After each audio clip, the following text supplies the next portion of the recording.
Amigo, amigas, hello everyone, Monica, and welcome to Knock No Go. Look at Donna. How Donna has been to pick over here. It's like a gang. Donna actually not that I can't including. Yeah. Look at the video again. When did all this start, Daniel? Welcome to Ms. Mojo, and today we're discussing how Velma has been portrayed over the years. Do you like solving mysteries? Yeah, but I'm actually much more three-dimensional than that. For this video, we'll be looking at the beloved and bespectacled mystery solver's evolution since her character first came about in 1969. We'll be focusing on both animated and live-action media, but we won't count video games or comic books. Do you have a favorite Velma? Are you excited for the new show? Let us know in the comments. Velma Jinkies Dinkley. In September 1969, CBS and Hanna-Barbera aired what would become an iconic television show spanning decades of sequels, prequels, and reboots. Created by Joe Ruby and Ken Spears, Scooby Doo, Where Are You? Followed the spooky adventures of 4 teenagers and one food-loving, talking Great Dane. What's an empty old suit of armor doing in the driver's seat of this pickup? Maybe he went out for the night. Get it? Inspiration was taken from the sitcom The Many Loves of Dobie Gillis, with the gang led by the Dobie Gillis-like all-American boy Fred Jones. The beautiful Daphne Blake had similar attributes and interests as Dobie's crush Thalia Menninger, and hippie goofball Norval Shaggy Rogers was inspired by beatnik sidekick Maynard G. Krebs. What's that on your chin? Can't you tell, man? It's like a beard. Shaggy's best bud, Scooby Doo, was, of course, an original character. And then there was Velma Dinkley, the smartest of the bunch, much like brainy brunette Zelda Gilroy. Zelda, you wouldn't. Wouldn't I? You couldn't. Couldn't I? You could. You bet I could, and I will. Dressed in an orange turtleneck sweater, a red A-line skirt, orange knee socks, and Mary Janes, Velma was the opposite of the fashionable Daphne. Her thick black-rimmed glasses and bullish bob visibly defined her as a nerd with no time for appearances because she was too busy being a brainiac. I guess it's up to you, Velma. It's up to all of us. Now march. While Daphne was repeatedly getting captured, Velma was leading the investigations. She was often the first to solve the mystery, unmask the villains, and explain in detail their master plans. Velma was also sarcastic, very opinionated, and, well, a bit of a know-it-all. And everybody knows when dry ice mixes with water, it makes a real spooky fog. Calling pop culture superfans everywhere. Do you love to argue with Watch Mojo's top 10 ranks? Introducing Watch Mojo's first and very own party game. Bring your superpowers to the table and fight for your pick to be at the top of the list. It's all the fun of the comment section, but in real life. With each incarnation, the character of Velma changes a bit, particularly when it comes to voice and attitude. Nicole Jaff was the first Velma Dinkley and is widely considered the essential voice of the character. Just think, Scooby. No ghostly voice will get past your keen sense of hearing. She even happened to resemble the drawing a little, and is credited with ad-libbing Velma's well-known expression Jinkies. The actress also unintentionally coined her other signature phrase. My glasses! I can't see without my glasses. Jaff voiced Velma from 1969 to 1973, ending her tenure with the new Scooby Doo movies, though she made a brief return in 2003 for 2 animated direct-to-videos. This guidebook says Sydney has the best restaurants in the entire southern hemisphere. Pat Stevens stepped into the role subsequently for the Scooby-Doo Dino Mutt Hour and the first 11 episodes of Scooby-Doo and Scrappy-Doo. They shot most of that picture around that old shack in the swamp. Let's check it out. Marla Frumpkin took over for Stevens soon after, and would go on to voice the character in a new, restored version of the previous show, while Jaff and Stevens gave Velma a similar twang. Frumpkin was noticeably different, with a more mature-sounding tone. Hold it, guys. Is that any way for a couple of red-blooded Americans to talk? From 1988 to 1991, young Christina Lang voiced a more soft-spoken Velma in a pup named Scooby-Doo, which followed the gang as younger kids. Aha! Velma spoke. She said, aha! She must have an idea. The amateur sleuth was back to a version of her old self when B.J. Ward played her in the 1990s, starting with crossover episodes of Johnny Bravo. She was oddly flirty and even had a fling with the titular Bravo. In 1998, Scooby Doo on Zombie Island established Velma as a major skeptic when it came to anything supernatural. Ward also appeared in the controversial The Scooby Doo Project in 1999, before going on to a string of direct-to-video movies throughout the early 2000s. You're the characters in Eric's video game. And you're from the real world. Jeez. Velma live and in action. Mystery Inc. made their live-action debut in 2002's Scooby Doo, written by James Gunn. Linda Cardellini delivered a spot-on portrayal of Velma, embodying the character's distinct voice, mannerisms, and physicality, all while having her be just a little more assertive than her animated predecessors. Nice mask. Bad breath.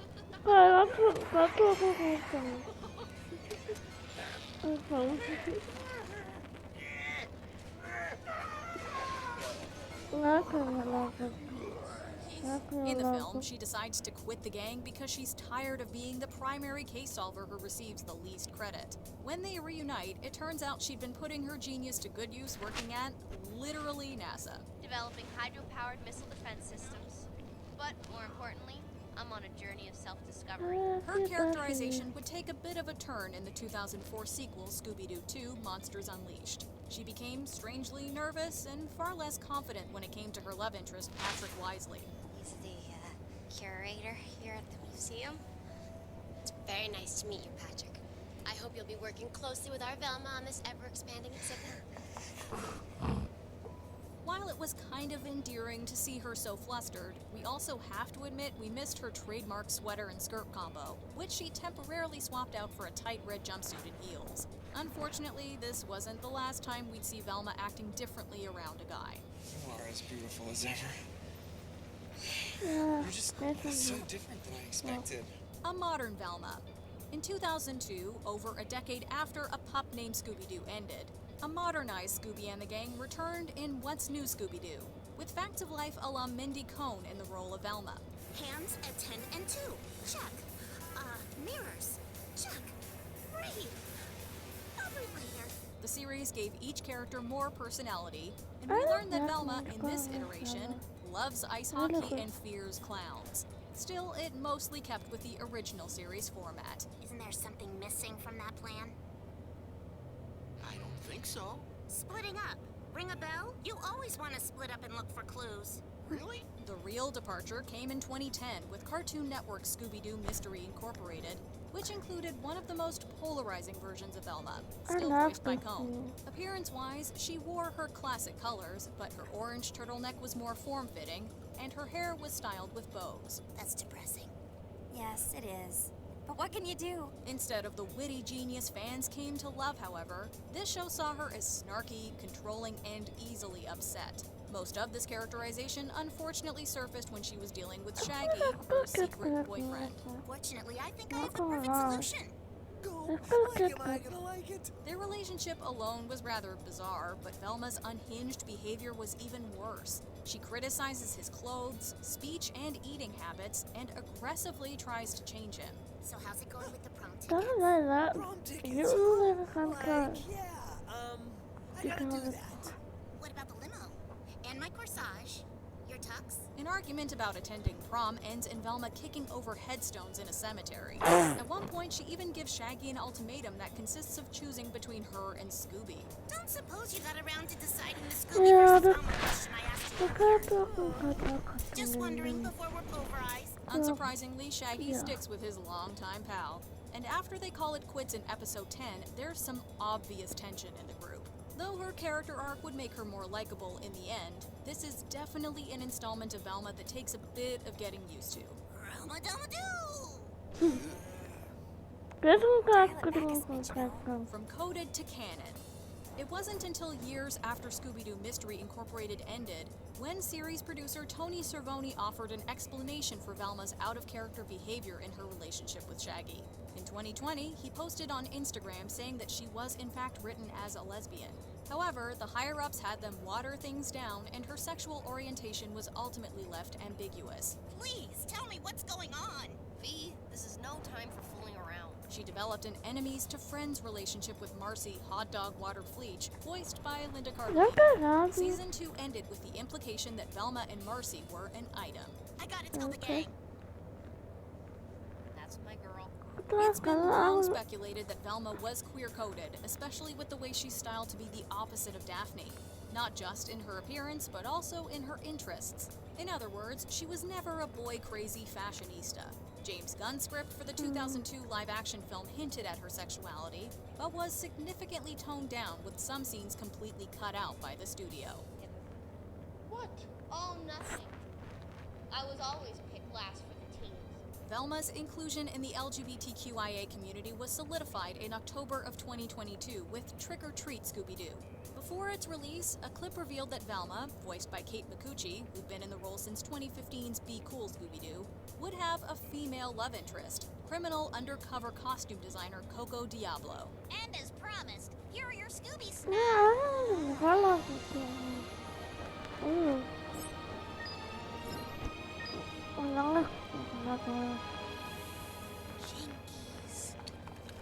It was such a momentous occasion that even Google celebrated the historical moment, with a Pride-themed Easter egg when searching the character's name.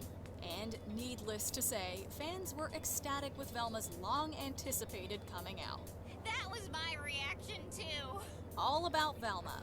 2022 proved to be a big year for Velma Dinkley. Not only is she now canonically lesbian, but the long underappreciated character takes the spotlight in her own self-titled HBO Max series. Unknown caller. Thank you, Connie. Hello? Velma Dinkley speaking. The Mindy Kaling-led Velma, slated for January 2023, sees her on a journey of self-discovery, including her sexuality. Kaling and showrunner Charlie Grandy have also stated that there's some unresolved sexual tension among the quartet of mystery solvers. That's the mystery, and solve it quick, because I'm in your house. A serial killer calling from inside my house? Yes, that's a classic. The Office and The Mindy Project star, who also acts as an executive producer, voices the first South Asian incarnation of the typically Caucasian character. Of course, this change in racial identity sparked plenty of backlash. There is one thing the internet agrees on. It's that you should never change anything ever. Other notable non-white voices for the character include half-Japanese actress and musician Hayley Kiyoko, who played Velma in 2009's live-action Scooby Doo The Mystery Begins, and its 2010 sequel, Scooby Doo Curse of the Lake Monster. What are you guys staring at? Just a disguise. Kiyoko is also a lesbian, which makes her an awesome and fitting choice. The 2020 animated feature Scoop also cast Jane the Virgin actress Gina Rodriguez, who is of Puerto Rican descent. I'd like to shake the hand of whoever created this. Velma Dinkley's evolution since first appearing in 1969 is a result of changes in cultural norms and studio limitations. Every new chapter brings another unique aspect to the classic character, expanding her identity and adapting her to modern times. But no matter what, one thing stays the same. She loves a good mystery. Let's get shanky with it. Do you agree with I our agree picks? with you, Check out Velma. this other recent clip from Ms. Mojo. And be sure to subscribe. Let's get cooking with it. Okay. Okay, I forgot. English, I communicate kadi English lang. English, I communicate. Sakit ang kanak-kanak. Sakit lalak. Kung kasakay kandal. Katkat nakal. Ang kaya kusuran ng sing. Ang akirat. Ang aktrial. Taday!